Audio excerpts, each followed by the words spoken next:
Welcome to the Free Woman Podcast, a space for all women who are ready to break free of the inauthentic life. Remember to like and subscribe for more free woman in your feed. Inhale, exhale. You've arrived. Now let's laugh.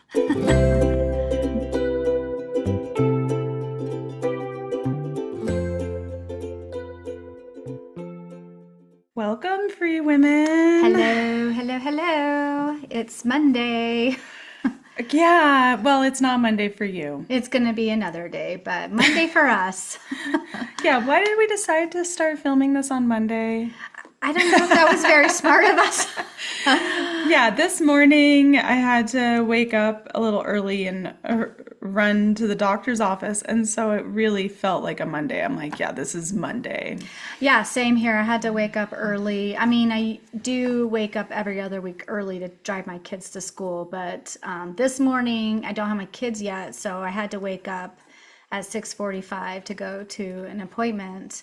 And I was like, what's going on? Why is my alarm going off? Plus it's raining today, so it's a feeling of like I want to stay in bed. It's raining, there's a whole bunch on the to-do list, and it just feels like a Monday. I don't know if you guys ever have that feeling with Monday, but it's like, okay, the whole week is ahead of me. Yeah, And it feels kind of heavy. it can feel overwhelming. Well, that's when I tell myself, okay, let's just focus on today and what I have to do right now rather than like thinking about all the things I have to do. Yeah, so how are you doing, free woman? How is life going for you? Yeah, how is life? I mean, the last couple times we've recorded, the first time we were both sick, and I don't even know how we did that.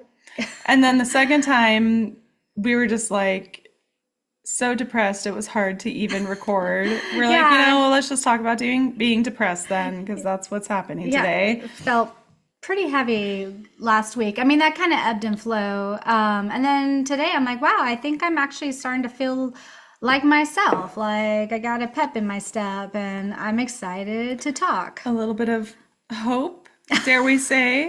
A little bit of maybe something good could happen. Fingers crossed. Maybe it's not all doom and gloom. But yeah, I don't know. Sometimes it's just a lot being a human. And just this human experience here that we are all going through. I mean, I don't think anyone is trying to make it easier. Well, it's just a lot to be a mother. And especially when your kids become older and teenagers, it's just different than when they're toddlers. I mean, you have both. You have a toddler and teenagers, so you're kind of Yeah, doing all of it. I think it's a lot to be human even if you don't have kids right now. I think just being alive and existing and paying bills and trying to take care of your mental health and not be, homeless or hungry or and Yeah, maybe have relationships, maybe a friendship or like it's just a lot. yeah. There's a lot of pressure with the amount of income you have versus how much of it's going out and how much food costs right now, rent, gas, Yeah, it used to be everything. like when I was growing up, if you went to college, you were set. And that's what they told us. They're like, if you get that college degree, then you will be set. You will be taken care of for life. And here we are. There's a lot of people who have, 100 grand in student debt here in America, and they're trying to even find a job. Yeah, I've had quite a few friends that I've talked to or clients that I've had, and I know a few of them that are moving back in with their family, or I have some friends that are moving in with siblings, like as or finding other roommates because they're like, we just can't do it on our own anymore. And I'm like, hey, I hear you right here. Yeah. I'm in my friend's basement, so So if it's been a lot for you, I don't know where the silver lining is, but yes. Yes, being human is hard right now. It is. I know. Every time I see my cat just sleeping on the couch or on my bed, so cute and cozy, I'm like, God, I want to be a cat in my next life. Yeah, they figured things out. They figured things out a few centuries ago. Yeah, they were did. Like, yeah, we've got this down. I guess back in like Egyptian time period. They're like, just be really cute and purr and, you know, rub up against them and then you walk away when you want. Oh, they're worshiping us. Well, okay. They're taking pictures of us. Okay. So smart. Yeah. This is the price of free food and lodging. Oh, man. So, But yeah, it's been kind of a bit of a busy morning. it has. And we're like, well, we're going to do this today too. Well, yeah, of course we're gonna do this. I mean, if we were in a gutter on the side of the road, we would still film. We're still I gonna be hope I'm not filming. calling anything in right now. We would still do don't- the episode. Don't manifest that, please. But yeah, if let's say if the kids were home because they didn't have school, we'd go in the van and record. We'd go sit in the mom-mobile and go hit record. But yeah, so it's been a busy morning. This morning I went in for, I've been doing physical therapy for my body because it's a wreck. Because trauma will do that. Trauma will do that to your body. It will. So my body has not been doing so well, but right, Yeah, it's like, are we dead? Are we alive? What's going on? it really has been confused. The cortisol levels indicated that Yeah. we were not gonna have to do this much longer on this Yeah. earthly plane. Yeah, the body was starting to really send out firework warnings that if we don't do something about this, we're not going to be Yeah, able to the move. sirens were going off. Alert, alert. I still wasn't really listening. But finally, Well, that's because when you're poor, you have to work. and you have kids. And you have to take care of kids. You don't get to be traumatized. No, it's not allowed. it's not allowed. It's not on it's not allowed on your resume. It's not allowed on your job. You can't take time off. Yeah, I mean, we see that all the time. People have like a major surgery and they're back in work the Oh my next gosh, day. I know. I know someone who just had major surgery on her foot, and then I was working on her, and the message I kept getting for her was like, "You need to rest and do nothing." And then next thing I know, she's like going into work. Yeah. And her foot is having a reaction, and I just was like, well, you need to do nothing and you need to rest. But, you know, your job's not allowing you to do that. So what are you going to do? I have a friend who had a baby Saturday or Friday night, Saturday. Was back in work on Monday. That is insane. And she is especially insane, but you know, she works in a pretty misogynistic environment, and if she took her maternity leave, they wouldn't have, you know, it would have been that kind of like, She would lose her spot. Yeah. That she worked so hard yeah, for. they'd be like, yeah, see, she's just going to be like not taking this Well, job as seriously as the men are. And yeah, you're kind of treated as if you're weak. I'm like, God, I'd like to see a man push a baby. No, I'd like to see a man be 9 months pregnant. Unable to sleep, unable to eat because of your heartburn.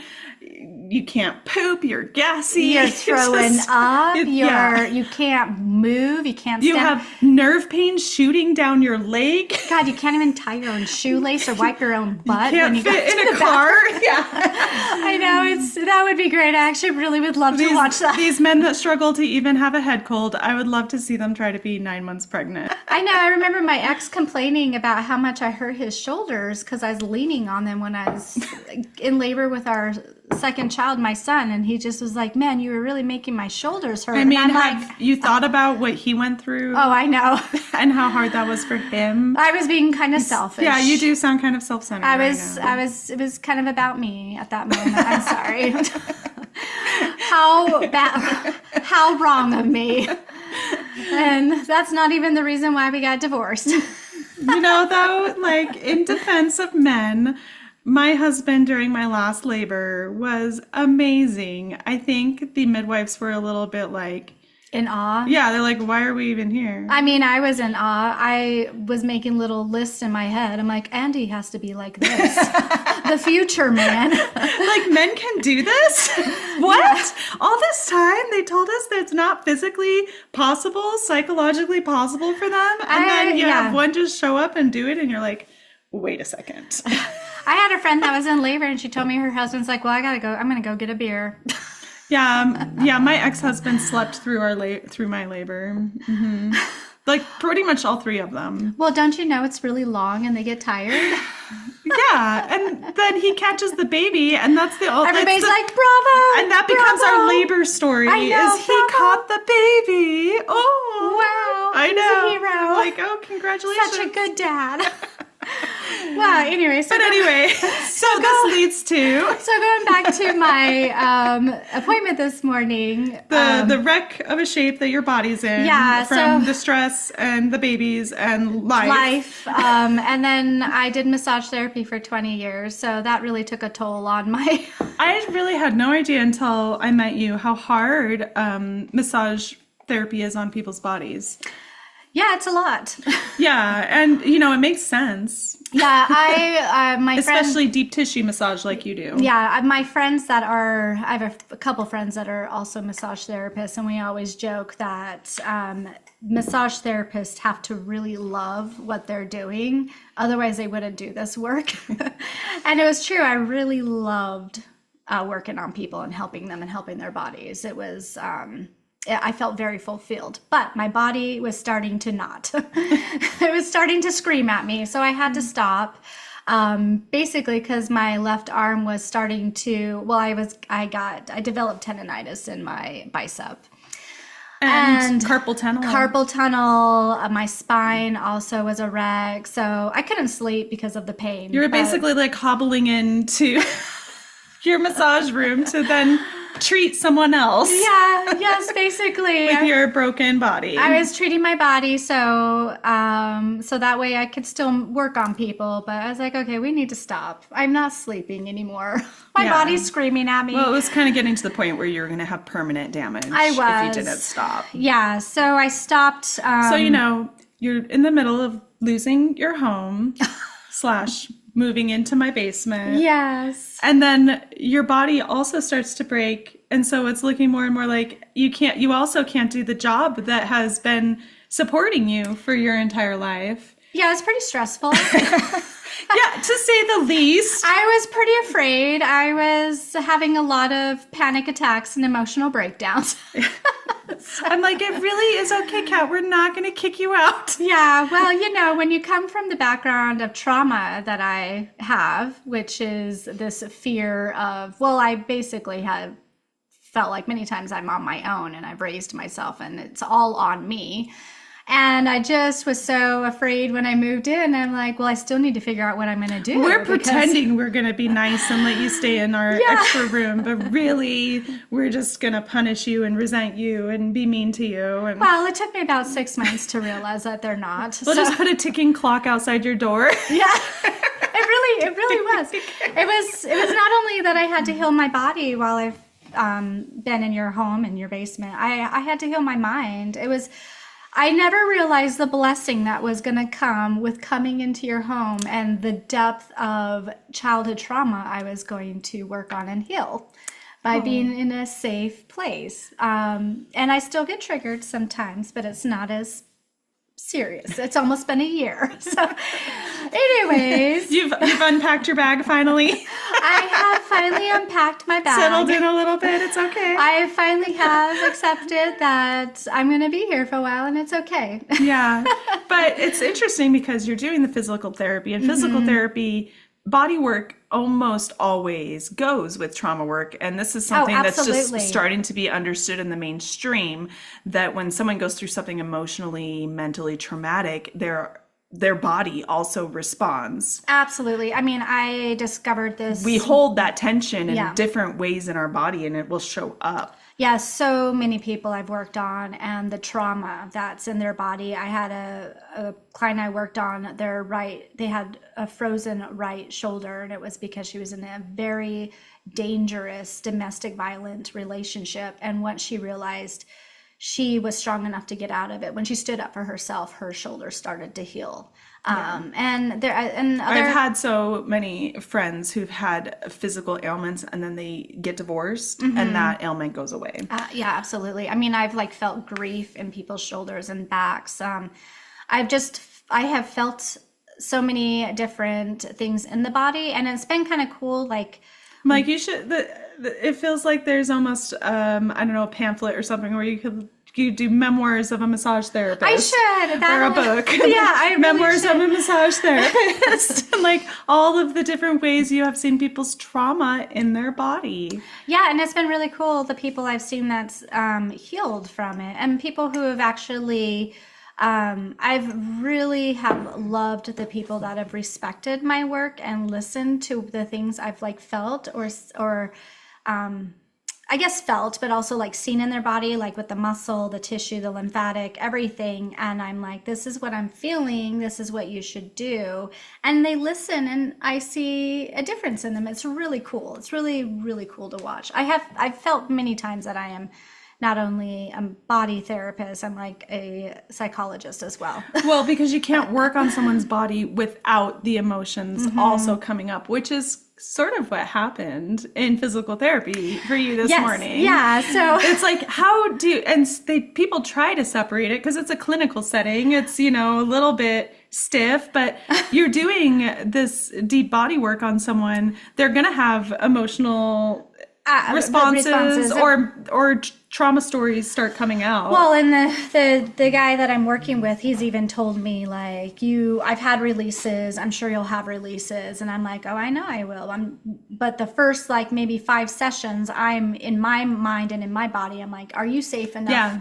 Are you comfortable enough to actually have the type of emotional release that I'm probably going to need to have? Like you're just supposed to go in with some strange man and just start sobbing about rape or something. Like that's a lot. It is a lot. And a lot of times I have found people are just so uncomfortable with the truth and like abuse, like everyday abuse that women and men too. It's just like a normal part of life. A normal part of life. And I'm like, no, this is what I'm dealing with right now. So this morning I've been seeing him for about, I think maybe six months. And I've gone pretty comfortable with him. I've like shared some things with him. I kind of let him know about a few things that happened with my ex and like my kids, because he has 4 kids. He loves his kids. And so we always like talk about stuff. And then today he does dry needling on me. And so that's really deep muscular work. And he's always working on the back of my head and my shoulders, because that's where I always lock up. And he's like, so is your mom and dad around here? Do you see your mom and dad? It's like it suddenly occurred to him, like, she's never mentioned family. We should ask her about that. And I just in my head was like, oh, haha.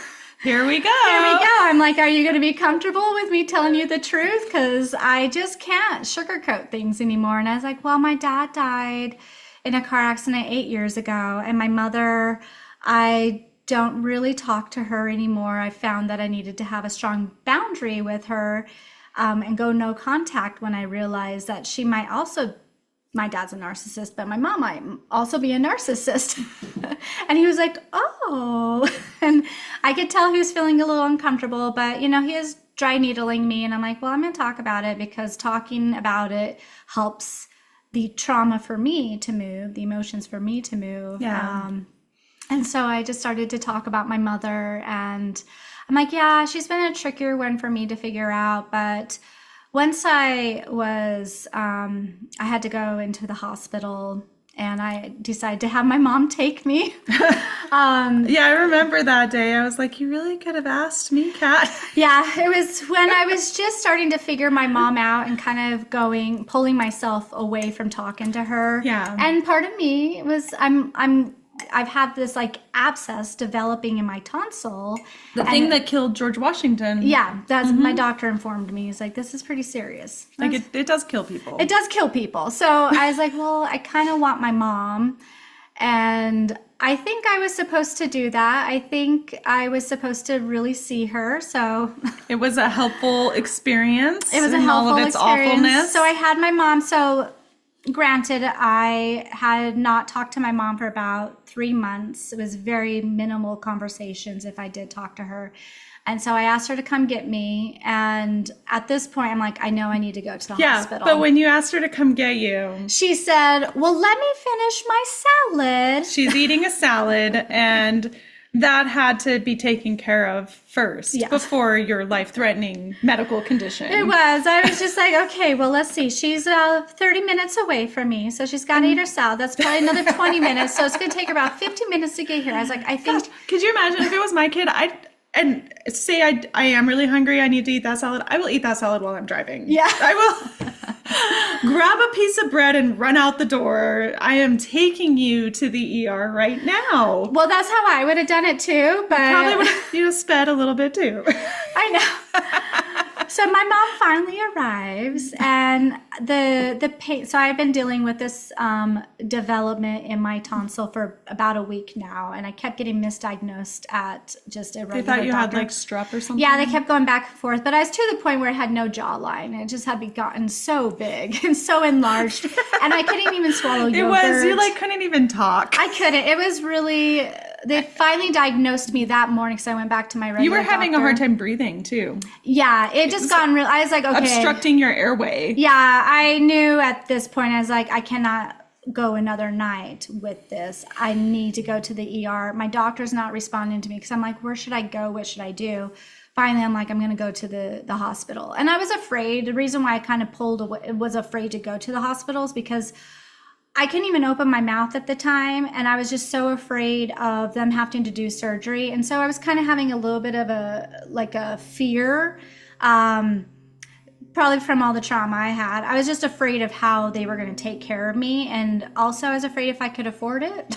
Well, and I mean, I was just listening to something this morning about how women are not heard in medical settings. They actually have words for whiny women. Mm-hmm. It's a WW. We got another one, and especially middle-aged menopausal women get misdiagnosed or just go undiagnosed because they're so quickly dismissed, and that's what you were experiencing. Well, all week I had been experiencing that, so I thought they were not going to take they were me just that like, "Oh, serious. honey, Yeah. yeah."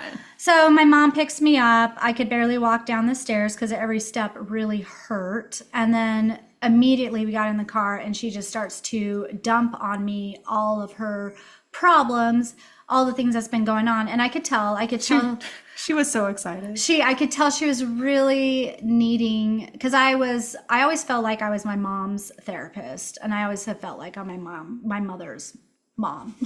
And so I could just tell that she had been denied this time with me. So she's like, I just need to dump and tell you all this stuff. And I was like, I really don't feel good. And the hospital was like 5 minutes away. We get to the hospital. I'm like, I give him a piece of paper of what I have. Because I'm trying to not talk as much as possible. And they actually took me serious. They took me into the doctor, or they took me into a room, and a doctor comes in to start to talk to me about what's going on.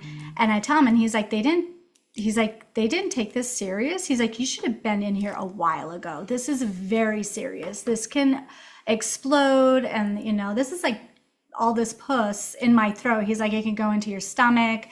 And then this whole time, my mom is trying to talk to me and tell me her problems, and a few times even showing me pictures. And at one moment, the doctor even rolled his eyes at her and like even looked like shocked. And I'm like, I know. I'm like, and so, it takes a while to get admitted into the hospital, wait for an actual throat doctor to okay things. And I just kept saying, can I please get some type of drug for the pain? And I always compare my pain to labor pains. And I was just like, this is starting to get to the point where, you're going to have to maybe go into this pain and embrace it. And like, it's going to be kind of that mental state, just like when you're in labor about to push out a baby. So there's a few times I do that. I'm like, well, let's just go into the pain. Let's just see what it means. Let's just try to embrace the pain, because it's taking forever to get pain meds. And there was a few times I was like, okay, I'm done. I'm really done feeling the pain. Please. And then meanwhile, my mom's like still talking to me. And I was like, at one point, I was like, maybe you can just text me, Mama. I feel like it's one of those things where it's like, can you just kill me? Yeah. I was like, maybe just text me. Just text me what you're feeling. But I'm mumbling this. Oh my gosh, just put me out of my misery. Yeah. Like, not only do I have to experience this physical pain, but I have to listen to this person just in my ear. Yeah, at one point, Oh my God. yeah, at one point I was like, well, maybe this was a mistake having her take Yeah, me. you're like, I can't even tell her to shut up. Yeah. I just like, I'm Have- physically helpless right now. I can't even have a few minutes of like acknowledgement that something's happening to me. Your ear was being assaulted in addition to Well, your and throat. I was afraid too because they were starting talking to me about maybe surgery as well, like maybe emergency surgery. And I was just afraid. I've never had surgery before, and all I could think about was the pain is afterwards. But even during, even though I know I'm going to be sedated, I was like, man, this is going to hurt so much because I can't even open my mouth. So I was afraid, you know. And so finally, they wheel me to another room, my room. And I'm like, am I going to get morphine or what? And finally, like, okay, we can give you morphine. Or I didn't know I was going to get morphine. They mentioned we're going to give you morphine. And then I'm like, okay, when's that puppy come? Because I need it. Like, I was like, oh, I've never had morphine before. This is going to be a first excited. I hear this stuff's pretty good. Yeah. Yeah. So they gave me some morphine finally. I mean, finally. And I was just like, wow, this is good. This is good stuff. But then I started to feel my body wanting to react to it. I wanted to vomit. And they're like, well, we're still waiting for the doctor's okay to give you an anti-vomit medicine. And I'm like, dude, you need to give me something now. Because if I throw up, that throw up's not coming out or this thing's going to burst. And I was just like, please. So finally they gave that to me, and I was finally able to relax, and I was finally able to fall asleep. And I guess they had to give me oxygen. And by the time they started giving me oxygen and my body started to relax, I started to kind of twitch a lot. And that was the moment my mom actually paused and she's like, are you okay? She stopped talking about herself for like long enough to notice that you might be severely ill. Yeah. She was just like, oh, this might be serious. Are you okay, Well, Kathy? thank God she ate that salad. Yeah. Yeah. And I was really... So that she could, withstand your illness. Because, wow. I was in a lot of pain, and I was so tired that I really just didn't care at the time. I actually was more bothered when I was in the hospital. I stayed for 2 days, 2 nights, I think. It was one evening when a guy that I was kind of just seeing at the time, he came to see me, and my mom happened to arrive as well. And then again, with him there, she started telling me about all her problems with her husband and the way his kids treat her. And then she just starts to sob. And I was just looking at her, and I was like, I'm actually just really tired. Like, please leave. And she left. And then the guy I was seeing at the time, he was like, wow. And I was like, I know.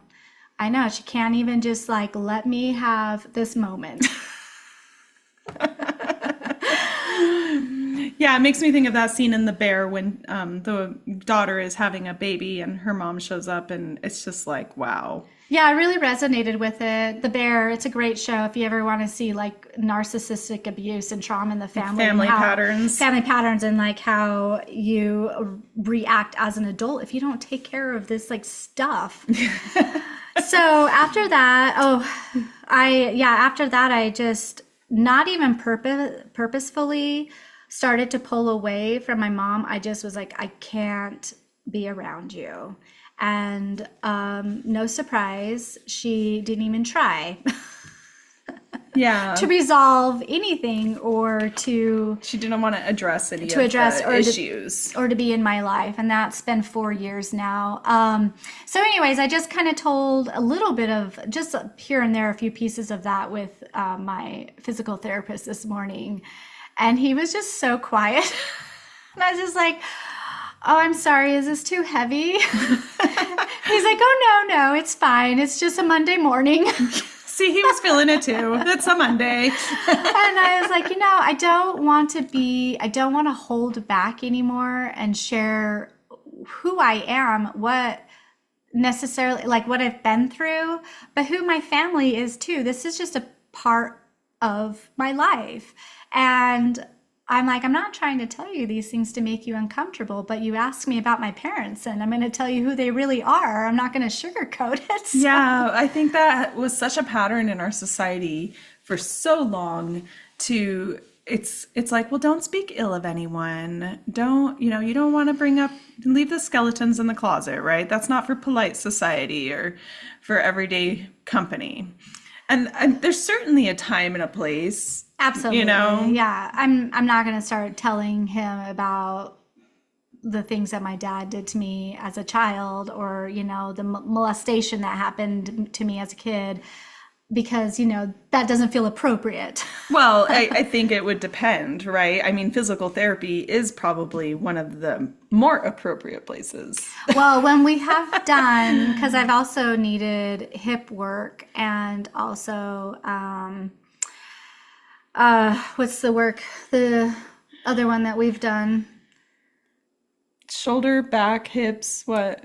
Oh, yeah, pelvic floor. I'm like, why can I not think of that word right now? I know. Pelvic I'm floor. like vagina. No, that's not the right word. Pelvic floor work. They Yeah. have a prettier term. Yeah, pelvic floor. I was like, what is it? See, this is called brain fog. Anybody? Have you suffered from brain fog? Yeah, it's very painful as you go through, middle aged as a woman and you kind of lose some of those cognitive abilities. Well, also, I didn't know it was associated with CPTSD, which I have, and then also from the stress of the last couple years, the adrenal fatigue I have. Yeah. Brain fog's like a really big indicator. So it's all wrapped up together with the trauma. Yeah. And people who've been through very deep trauma. And that's, I think, the other part that's so frustrating is not only are you, physically falling apart if you've been through really intense trauma, your body kind of acts like it's been through a war zone.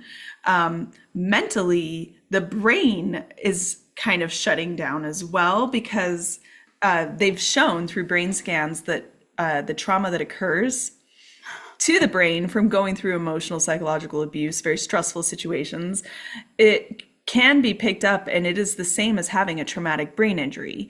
And so you have to heal your brain. Like you are sort of mentally handicapped for a while. And yeah, it's a for real thing. Like last year, it was at the worst I've ever had it. I couldn't even remember. I mean, I stopped talking to people because I just sounded stupid all the time.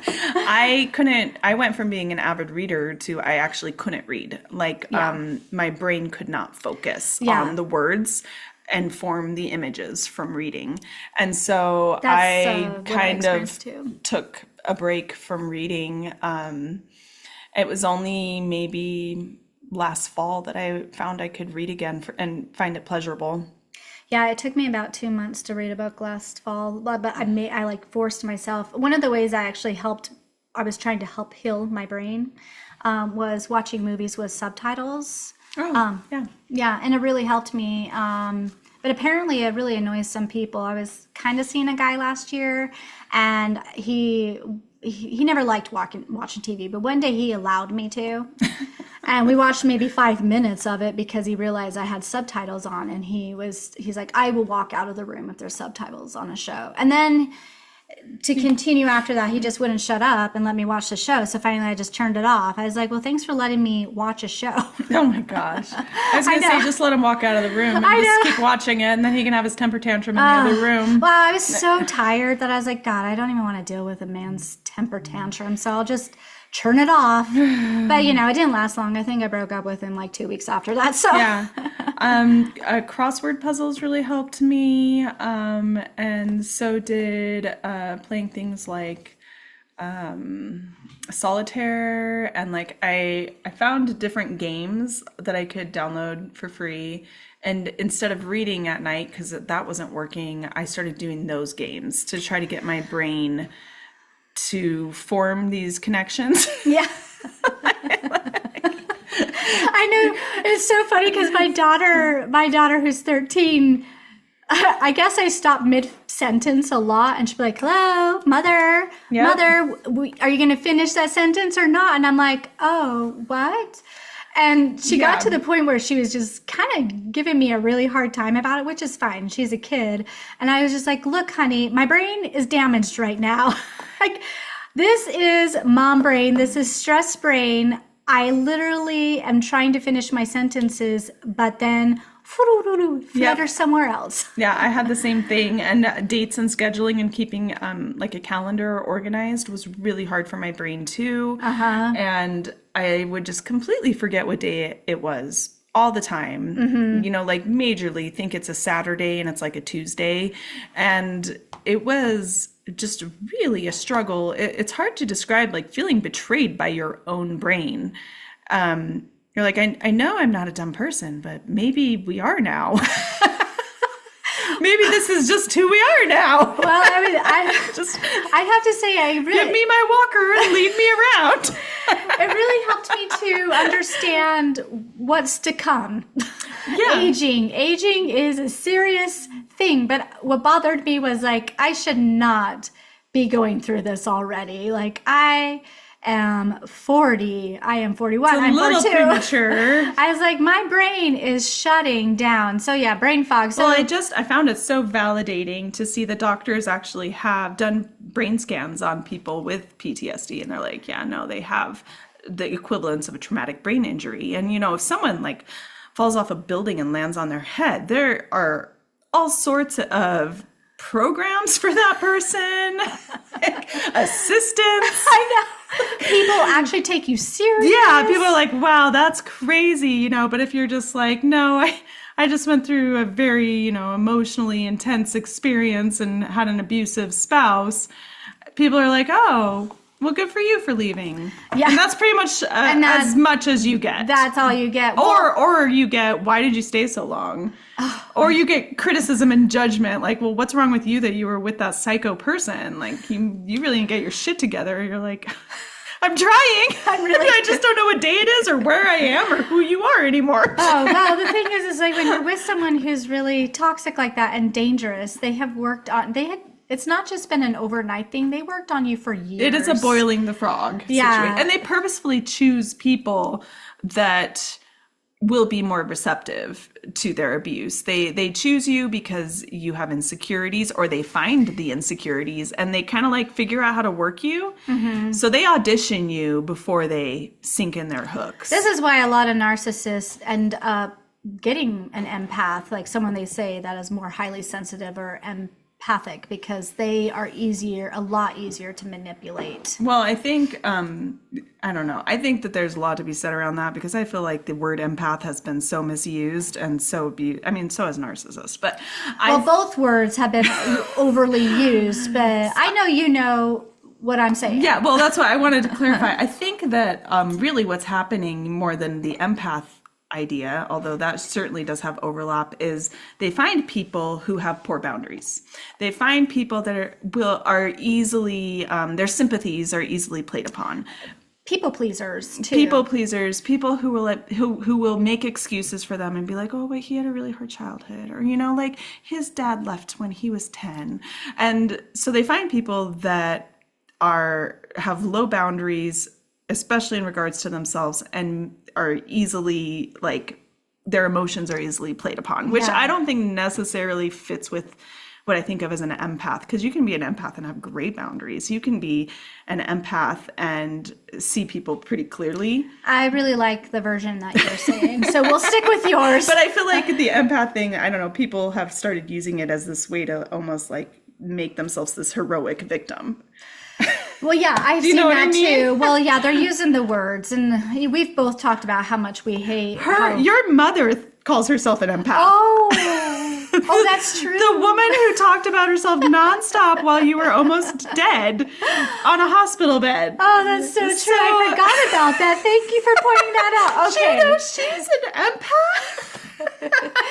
She just has a really hard time doing certain things because she's an empath. Yes. That's right. I forgot about that. Oh, that's such a good point. So this is a perfect example. So I'm like, let's clarify that word. Oh my gosh, that's great. What do we really mean? Yeah, like you can have empathy. You can have a lot of empathy for people and tell them no. Yeah. You can. And And be like, I'm sorry that your dad abandoned you when you were 10, but it is not okay for you to talk to me like that. yeah, try telling a grown man Period. that. It is not okay for you to dictate how I watch my television show and threaten to walk out of the room. It's not okay. It's just not okay. Yeah, I have really loved having boundaries as an adult. It's been pretty awesome. I've loved learning how to have boundaries and how to stand up for myself, and then to see the person on the other end react. And I'm like, oh, ha, ha, ha, they are a toxic person. Okay, maybe I shouldn't even use a toxic person. They are reacting in the way a unhealthy person, toddler, an immature man would act, someone that's not taking care of his emotions. I mean, and it works with women too. As you yeah. found with your mother. Yeah. And I've found too, because I kind of had a blind spot for toxic women for so long because they do it differently. They do it in a much more passive aggressive way. Men do. tend to be more directly aggressive. Well, they've been given the privilege for centuries. They're allowed to be angry, and that makes them masculine And this is and just- assertive. Yeah, this is just how men are, and we should be taking care of their needs. It's not even just how they are. They're celebrated for it. This is because they are protectors, and they are warriors, and they are assertive. Yeah, well, Where women aren't allowed to do that. no, not at all, and that, yeah. At least not, in the our way that- generation growing up, we were not allowed to do those things. You would have been called a bitch. Yeah, or, just a naughty little girl. Sassy. Or too emotional, sassy. I got sassy a lot. when I was Bossy. She's being bossy. She's being sassy. Yeah. And so women tend to be a lot more passive aggressive with their stuff. But in some ways, it's worse. It is. A man will physically hurt you. A woman will make you physically hurt yourself. She will sit there and think about how she can get everyone in the tribe to turn against you and kind of destroy you from the inside. It's really brutal. And I know this from personal experience because that's what my sister and sister-in-laws did to me. So Yeah, they will purposefully exclude you in a way that makes you question yourself. Or they will kind of give the little jabs, the little passive aggressive jabs that undermine you and make you really insecure and make you feel really self-conscious. Or they act really nice and sweet when you confront them, and that's not what I meant. Yeah, I watched a comedian clip this morning, and she was like, whose idea it was to give the Native Americans those blankets? That has woman written all over it. Those smallpox blankets, that is a woman move. Oh, look, we're your friends. Here you go. Here's this lovely, I quilted it myself. Yeah, that's pretty dark. A man will come in and he will stab you and throw you in the river. Yeah. A woman will give you a blanket covered in smallpox. She will poison you. Yeah. Well, women serial killers poison. That was a pretty big thing in the 1800s, 1700s, medieval times. I mean, what else could a woman do? Well, even nowadays, if people are being poisoned and they're looking for the killer, they're looking for a woman because that is a feminine way of killing. Yeah. To poison your food. Yeah, it's not messy. You already feed them. They're going to eat the food. Bang, bang, they're dead. Yeah. Or, if you gradually poison them over time, they have mysterious health problems and then they die. And doctors attribute it to their many mysterious health problems. Yeah. Yeah, but I think it's a little harder to do that now. I mean, that's kind of what your family member did. Oh, yeah. But, okay, never mind. We won't talk about that. It's allegedly did. Yeah. That one, I'm like, I need a little bit more information to share that one. But yes, there's some, again, a woman in my family to her husband basically was giving the doctors an okay to overdrug him, so he would say was purposefully overdrugging her husband, allegedly. And They are now getting divorced. Yeah, because he's pretty mad about it now that he's is. not, drugged out to wazoo Yeah, anymore. well, he got, I guess we're talking about it. So he got help from, his son actually ended up stepping up and getting all the care rights of him and got him off all the drugs. And wow, surprisingly, he's fine. fine. It's almost like he didn't even need all those drugs. Yeah, but then he did move back in with his wife, my aunt, and lo and behold, she was trying to do the same thing again to him, but she's telling everybody he has dementia and he's crazy. Yeah. He is not. He is well-minded. He knows what's going on, and I told him what attorney to hire. I said, go get my ex's attorney. He's better than mine. So. Elderly abuse too. Oh, yeah. It's such a thing, but it's a hallmark of a woman to do the poison, to abuse the drugs, to slip something into their drink. Yeah. And so It's fun. women are abusive, but they do it different. And so it took me longer to figure it out because I'm like, oh, she's giving me blankets. She must love me. I just don't understand. I was like, no, Jana, she's not. Kat's like, yeah, no, that's not okay. That's not what she's doing. I'm like, well, I don't think she meant to put the smallpox in there. I think it was an accident. Oh, no, she did. That was done on purpose. But when I talked to her about it, she cried so much. She seemed genuinely sorry. Yeah, she's acting. Like, so confusing. Yeah, I grew up in this. Yeah, mess. So Kat's like, I was honed, I was forged in the fires of female abuse. I can see it pretty clear. So no, that's not okay. Yeah. I actually told my therapist, I've been seeing her for about 2-3 years now. And the last time I saw her, I told her about my aunt and uncle. It's something I hadn't told her yet because I'm like, God, there's just so much sometimes with my family. And I'm like, I feel like I need to fill you in with this because it kind of involves my ex-husband as well. And so I was telling her, and she just looked at me. She sometimes just has this blank look on her face of shock. And she's like, wow, your family is like a soap opera. It is. Not even just any old soap opera. It is a Latino soap opera. Yeah, and like just betrayal and murder and just abuse. And I was like, well, thank you for your validation.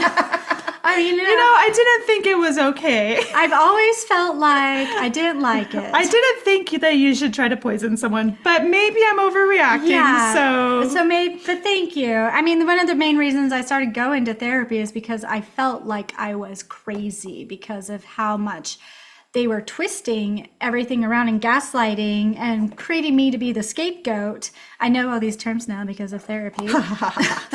And she was like, oh no, this is abuse. This is pretty traumatic abuse, what they're doing to you. And I'm like, I thought so. it's not okay. It's not okay. Just having someone I don't know and doesn't know my story, doesn't know my family, and then they say, this is not okay, was like, So then, when someone casually asks you, oh, does your mom live around here?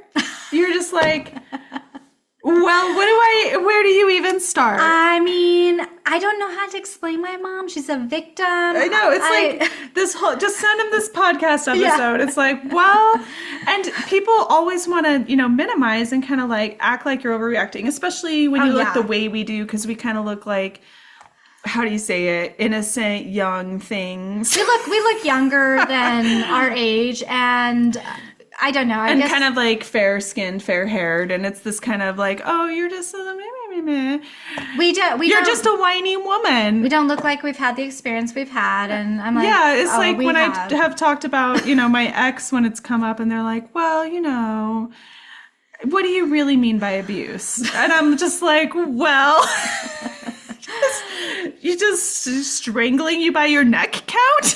It's like, yeah. What do I have to do to justify this language? One of the things that helped us to connect was she started telling me stories of her ex-husband. I'm like, wow, that really sounds like my dad. That really sounds like this is my childhood. And then like I've seen how her children are from that abuse, and it like takes me back to my childhood. And I don't know, it's just been so, like I said before, like moving into your basement, like just being your friend has been so empowering because it's been validating my childhood, and I'm kind of hoping vice versa. Like, Yeah. No, it has. It's I'm like, no, that was not okay. well, and getting in a relationship with a healthy man really helped me too, where I was like, maybe men can not act like toddlers all the time. And maybe you can, bring up a concern with your partner and not be afraid of glasses being thrown at the wall or being attacked, spit flying in your face because they're screaming 1 inch away from you, or holes being punched in the wall. afraid they're going to break something. Yeah, and because abuse is hidden, because it is covered up, especially around here where you kind of, it is a mind, it starts to do things to your mind where you do think, am I the crazy one? Or maybe this is normal. Maybe all relationships are like this behind closed doors, because we looked perfectly functional and normal in society unless you knew the red flags of abuse. And so, yeah, then it's, you come out the other side and you start to try to, like, with your damaged brain, sort through the rubble. And make sense of all of it. And then, you're in physical therapy and they go, oh, do your ex and you have a good relationship? And you're just like, well, no, we don't. No, he... and that's not my fault. No. Yeah, I mean, I've shared a little bit of the stories because I'm like, God, you're working on my body, and it's like I feel like I want to talk. I'm tired of not talking about what I've been through and what I still one of go the through. things that happen in abuse is you're not allowed to talk about the abuse. That's like the biggest thing, is you're not allowed to tell anyone this is happening. Well, and a lot of people don't even want to listen. They are, I mean, just what I went through last year with like losing my home and how uncomfortable I made people. With the fact that I'm like, well, I might be going homeless. And I tell them that, and they're just looking at me like with deer in headlights. And they're like, oh.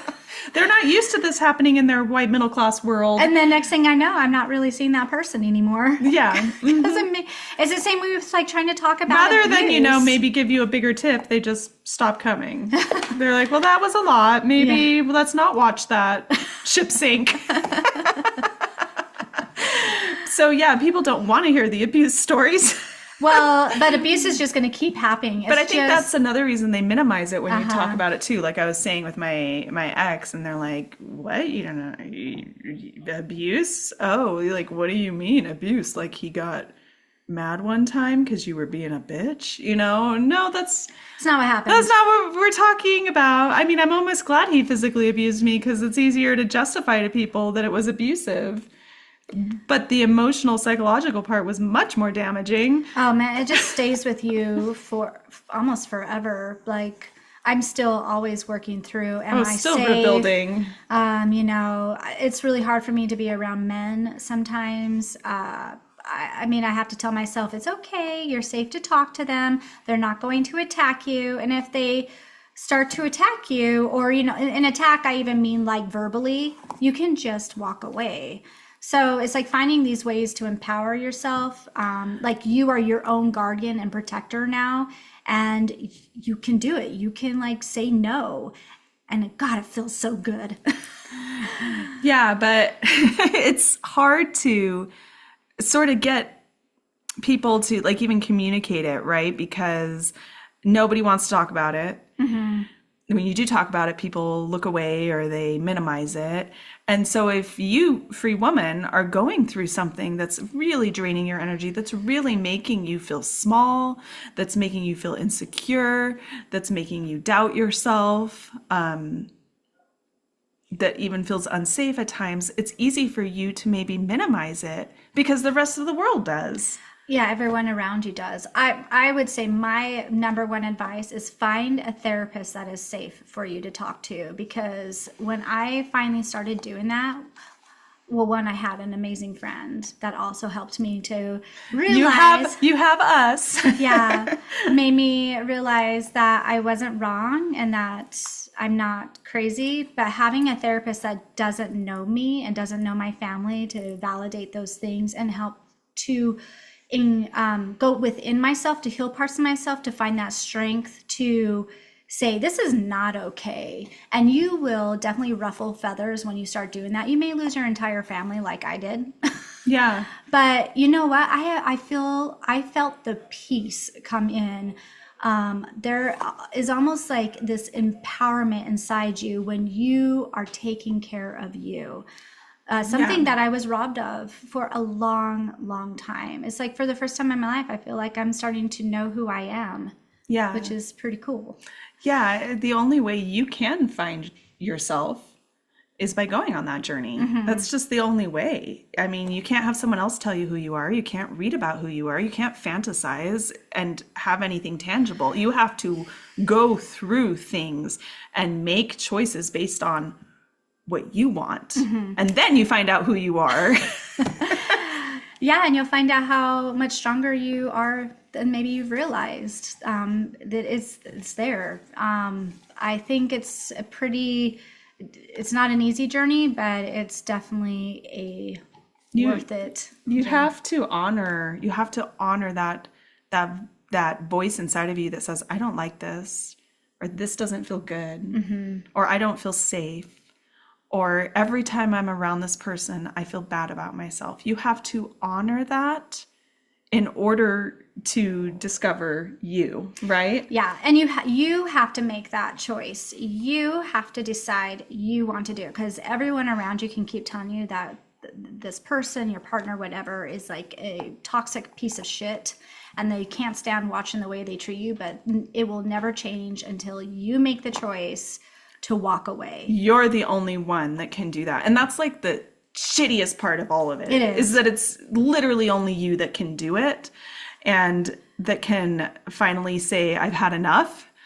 I'm not going to accept the blanket anymore. It's a soft, lovely blanket that you maybe made with this lovely fabric, but it has smallpox all over it, and I am tired of it. I am tired of feeling this way. I always tell Jana, the hardest part of all of it is choosing yourself. The hardest thing I've ever had to do is choosing me and loving myself enough to walk away. Because when you do that, you have to walk away from parts of yourself that just don't work anymore. And it is like, it's a death. It's like you're losing parts of yourself that did work before. The parts of the person you became to earn love Perfect. has to die.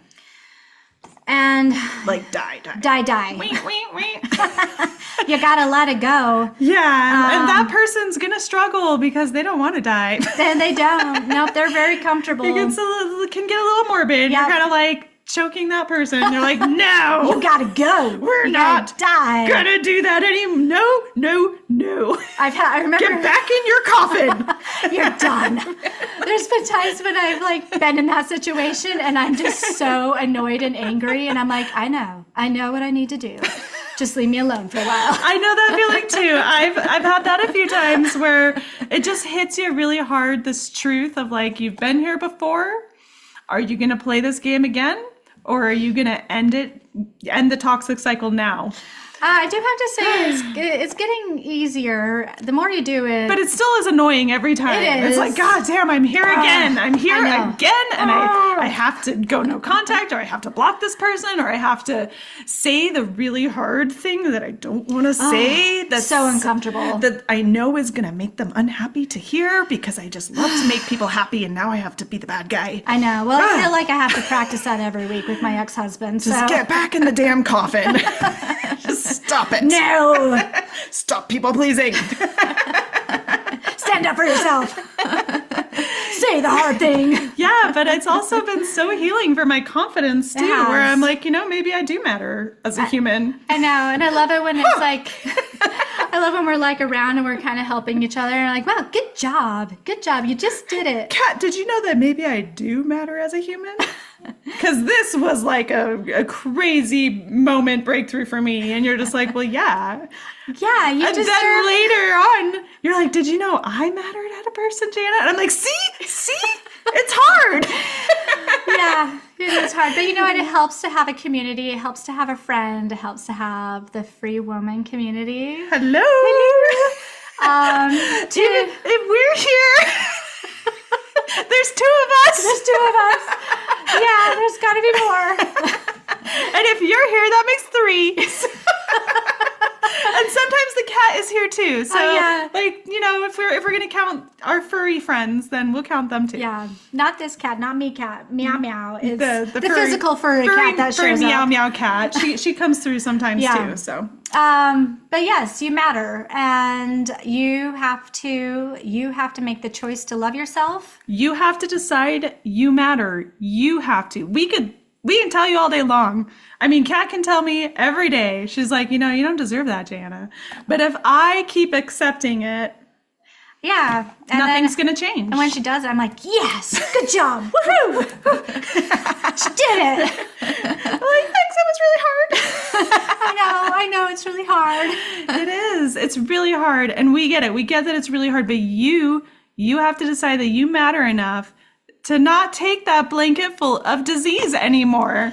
Yeah, and you know what? That is not love. They do not love you. That is not love. That's abuse. That is abuse. They're trying to kill you.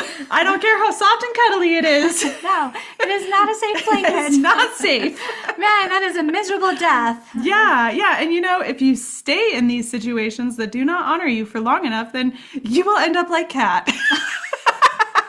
Thank you.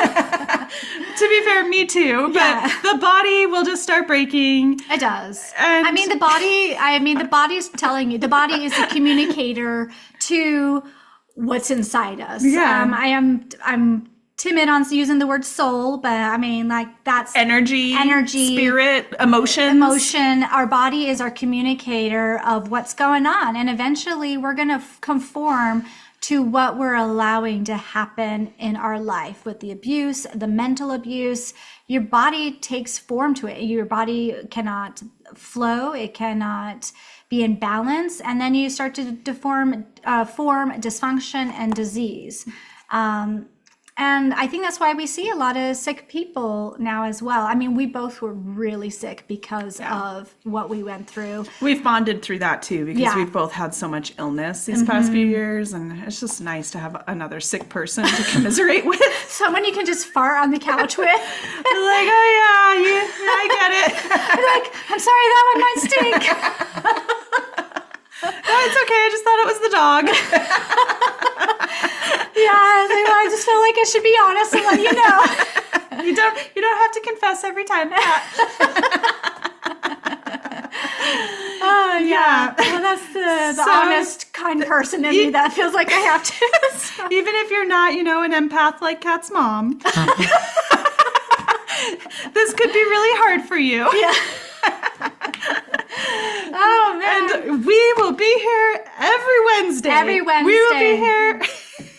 Yeah, we will. Just whether we're depressed or whatnot. Or we have no space in our house to film this. We'll be Or in the car. our brains aren't working and we just might stare blankly for minutes. Yeah, that might happen too. I'm so sorry for those days because, man, it is just, sometimes it's so rough. Yeah, if you see like a major glitch in the audio or the video, it's because we just spaced out for several minutes and we had to edit that shit. But overall, regardless of the quality of the content, we are going to be here. We have shown up for ourselves. Now we are showing up for you. Amen.